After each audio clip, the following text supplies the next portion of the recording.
Hello guys, my self Chetan Prakash.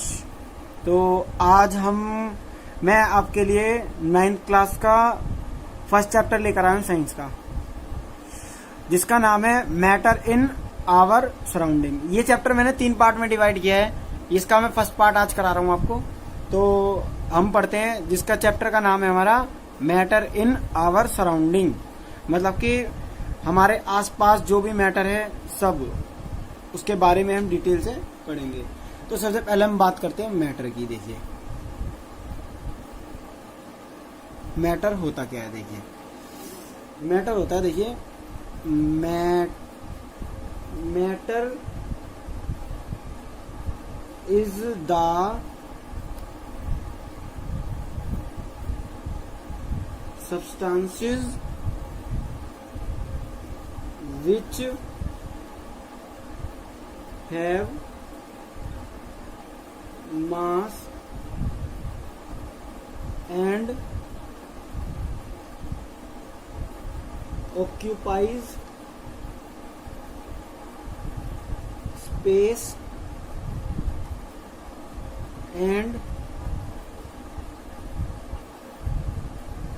matter is made up of tiny particles। तो देखिए matter एक ऐसा substance है जो कि जैसे मास हो गया, मास उसको बोलते हैं जो कोई वस्तु जितना स्थान घेरती है उसे हम मास बोलते हैं। और जो चीज जगह घेरती है, ठीक है ना, और छोटे छोटे कणों से मिलकर बनी होती है, टेनी पार्टिकल्स लिखा है ना, तो उसको हम क्या बोलते हैं, मैटर बोलते हैं। जैसे एग्जाम्पल ले लेते हैं हम लोग। एग्जाम्पल में हमने ले लिया जैसे कि आ गई नोटबुक, पेन ले लो, स्टार हो गया, स्टार, सन, प्लैनेट्स, एयर। तो ये सब चीजें क्या है, जगह घेरती है, इनका एक मास है। तो इन सबको हम क्या बोलेंगे, मैटर। तो ये हमारे क्या होते हैं, मैटर। अब हम बात करते हैं मैटर की कैरेक्टरिस्टिक्स की, मतलब कि इसके कुछ धर्म, कुछ विशेष बातें। तो देखिए मैं टॉपिक लिख देता हूं,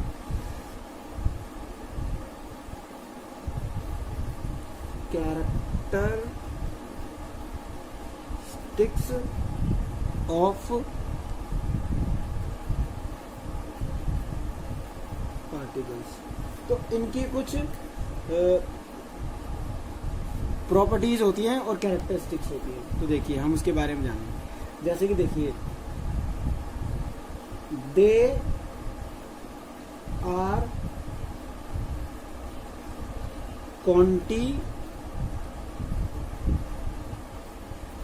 आर कॉन्टिन्यूसली मूविंग, मतलब कि ये हमेशा मूव करते रहते हैं।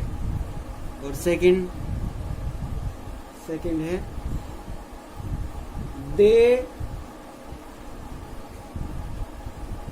they having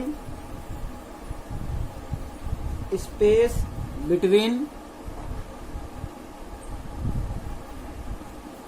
them, इनके बीच में मतलब कि थोड़ा थोड़ा स्पेस होता है। थर्ड है हमारा दे अट्रैक्ट ईच अदर, और ये एक दूसरे को अट्रैक्ट करते हैं, जैसे कोई चार्ज होता है ना, उस तरीके से। अब देखिए, अब हम इनको डिटेल में पढ़ते हैं। जैसे कि ये इसका पहला था, दे आर कॉन्टिन्यूसली मूविंग। तो ये हमारा टॉपिक के रूप में हम इसे पढ़ेंगे। तो अब हम इसको डिटेल में पढ़ते हैं। देखिए particles of matter are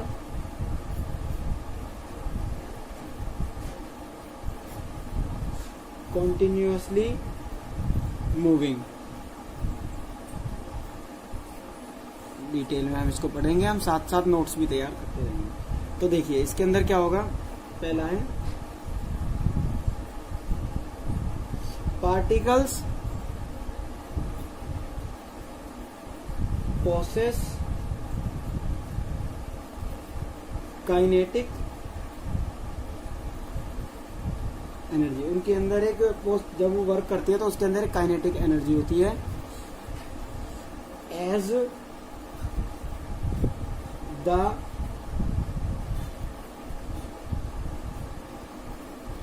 temperature rise,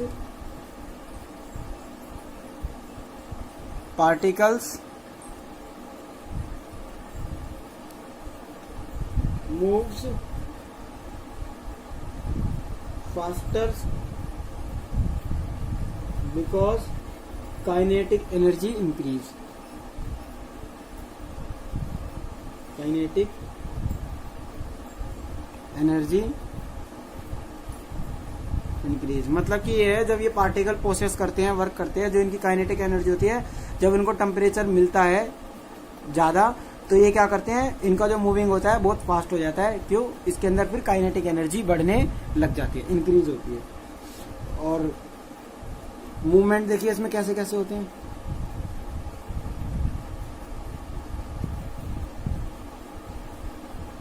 movement is, तो पहला जो है इसके अंदर है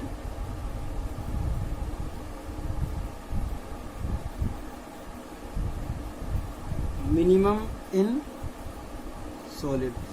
सॉलिड के अंदर इनके अंदर मिनिमम चेंज आता है इसमें। और उसके बाद है मोर इन लिक्विड। लिक्विड के अंदर ये बहुत ज्यादा बढ़ जाती है। लिक्विड और ज्यादातर किसमें बढ़ते हैं ये? Maximum in gases. Maximum in gases. इस तरह के इनके अंदर मूवमेंट होते हैं। और सेकंड क्या था हमारा? They having space between them. तो देखिए लिख लेते हैं पहले इस टॉपिक को। सेकंड था हमारा particles of matter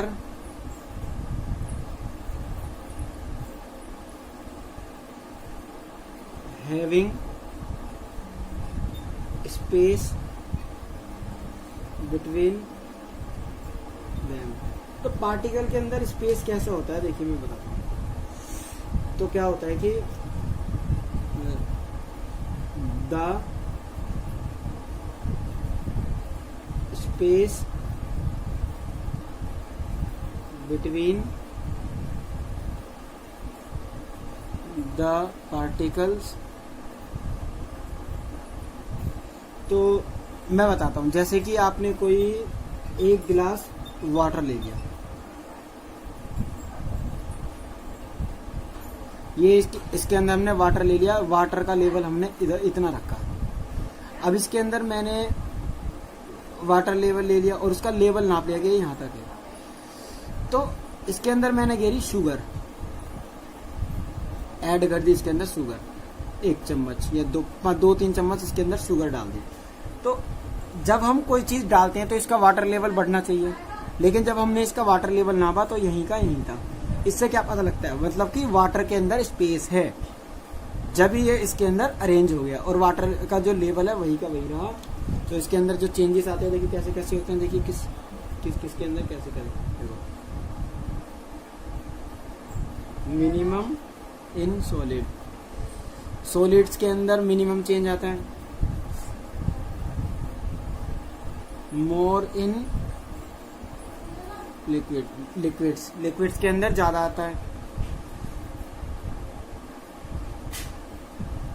maximum in gases के अंदर भी ज्यादा आता है। अब हम आगे बढ़ते हैं। देखिए थर्ड जो था हमारा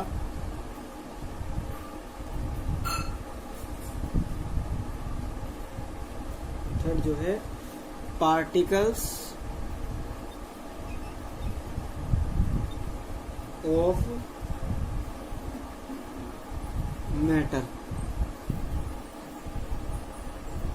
अट्रैक्ट ईच अदर, ईच एक दूसरे को ये कैसे अट्रैक्ट करते हैं इस बारे में देखिए। तो मैं आपको एक एग्जांपल देता हूँ। जैसे कि आप देखते हैं कि एक मान लो ये एक नल का हिस्सा है जहां से पानी निकलता है, टोटी जैसे बोलते हैं ना, इस तरह से। और देखते हैं कि जब ये पानी इधर से निकल रहा है, बीच में हमने यहाँ पे अपनी उंगली लगा ली, उंगली होती है ना फिंगर टिप, तो वाटर जो है यहाँ से ऐसे होते हुए जाएगा, यहाँ से उंगली के बीच में से यहाँ से होते हुए फिर वापसी वो उसी फॉर्मेट में आ जाता है ऐसे। क्योंकि उसके अंदर एक चार्ज है जो उसको एक दूसरे की तरफ अट्रैक्ट कर रहा है, जो कि उसको एक दूसरे पर अट्रैक्ट कर रहा है, इसलिए। तो इससे आपको सम क्लियर हो गया होगा कि इसके अंदर ये एक दूसरे को अट्रैक्ट करते हैं। तो आइए मैं इसके अंदर बता देता हूँ कहाँ कहाँ इसके अंदर ज्यादा वो होता है, कहाँ कहाँ चेंजेस होता है। द फोर्स ऑफ अट्रैक्शन, इसके अंदर जब फोर्स लगता है तब भी अट्रैक्शन बढ़ता है, डबल टी है अट्रैक्शन। तो इसके अंदर क्या होगा देखिए, मैक्सिमम इन सॉलिड, सबसे ज्यादा ये होता है सॉलिड्स के अंदर, लिखा है ना फोर्स ऑफ अट्रैक्शन, तो इसलिए ज्यादा सॉलिड भी लगता है ज्यादा फोर्स को। उसके बाद है इंटरमीडिएट इन लिक्विड्स, और आता है निग्लेजिबल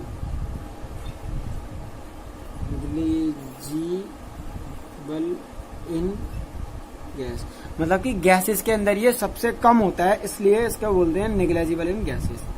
गैसेस का तो कोई कारण नहीं, इसके अंदर देखो लिक्विड फॉर्मेट में मैंने आपको एक एग्जांपल दिया। अब हम आगे चलते हैं, अब हम बात करते हैं स्टेट्स ऑफ मैटर। देखिए इसको आप अच्छी तरह समझिए, पूरा फॉर्मेट है, इसी ऊपर चैप्टर जो मैं लिख देता हूँ आपको।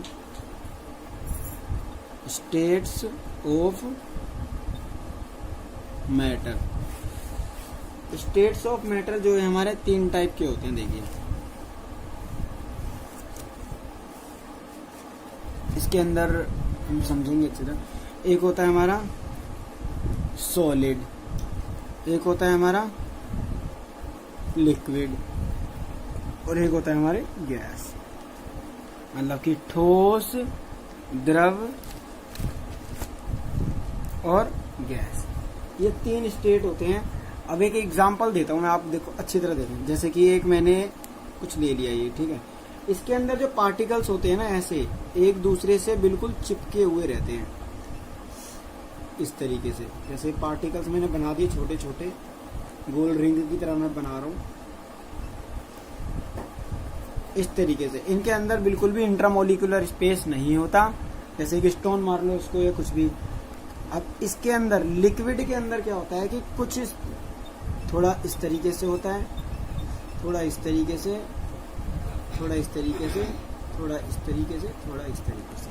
तो इनके अंदर थोड़ा थोड़ा इंट्रामोलिकुलर स्पेस होता है पार्टिकल्स के अंदर। और गैसेस के अंदर क्या होता है, गैसेस के अंदर जो पार्टिकल होते हैं बिल्कुल फ्री होते हैं, और जिनके अंदर बहुत ज्यादा more than intramolecular space. Intramolecular space का मतलब होता है इन पार्टिकल्स के बीच में जो दूरी है, जो खाली स्पेस है, उसको बोलते हैं हम intramolecular space.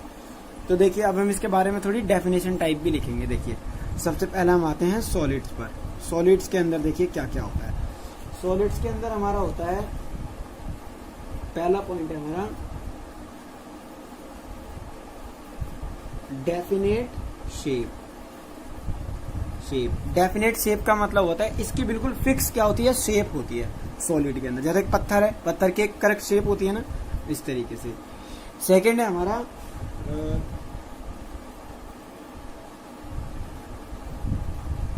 Distinct boundaries.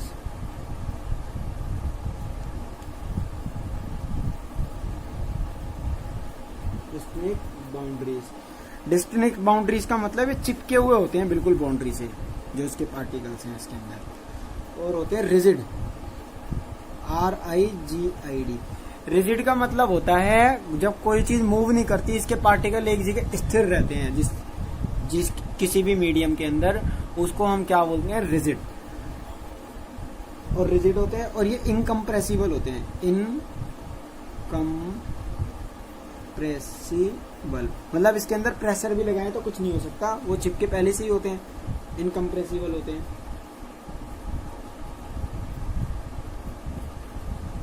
Definite volume, इसका एक फिक्स वॉल्यूम होता है कि मान लो अगर कोई किताब है जो इतनी जगह घेरी है वो उतनी ही घेरी सॉलिड के अंदर, वो है तो सॉलिड स्टेट के अंदर ही। अब हम आते हैं किस पर, लिक्विड स्टेट पर।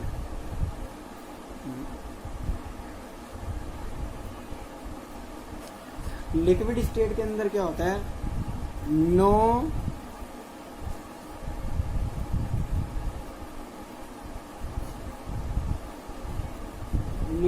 Definite shape. अब इसके अंदर क्या होता है, पार्टिकल्स तो मूव करते रहते हैं, तो इसकी कोई इसलिए डेफिनेट कोई शेप नहीं हो सकती। जब कोई चीज इधर जाएगी उधर जाएगी, जैसे पानी को ले लो, पानी किसी भी शेप में आ जाता है, तो इसका कोई इसलिए नो डेफिनेट शेप, कोई फिक्स शेप नहीं होती इसकी।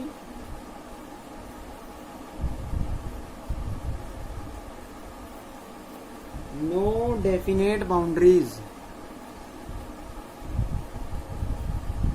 इसकी कोई बाउंड्रीज भी नहीं होती, डेफिनेट बाउंड्री, जहां गिर दो उधर ही कोई ये चल देता है। वाटर होता है ना, वाटर ले लो इसका एग्जांपल, लिक्विड फॉर्म में, मिल्क ले लो, कुछ भी ले सकते हैं। और ये कैसा होता है प्रॉपर्टीज के अंदर, फ्लूडी। फ्लूडी का मतलब जो चीज बहाव होती है, बहने वाली होती है, उसको हम क्या बोलते हैं, फ्लूडी कहते हैं। और इसके अंदर होता है लो कंप्रेसिबल, इसको इकट्ठा किया जा सकता है थोड़ा सा प्रेशर देकर, लो कंप्रेसिबल, लेकिन थोड़ा ज्यादा में तो ये फैल जाएगा, लो कंप्रेसिबल। और डेफिनेट वॉल्यूम, इसका डेफिनेट वॉल्यूम होता है, डेफिनेट वॉल्यूम। अब हम बात करते हैं गैस की, तो मैं इधर एक लाइन खेल देता हूं, इससे आपको कंफ्यूजन ना हो।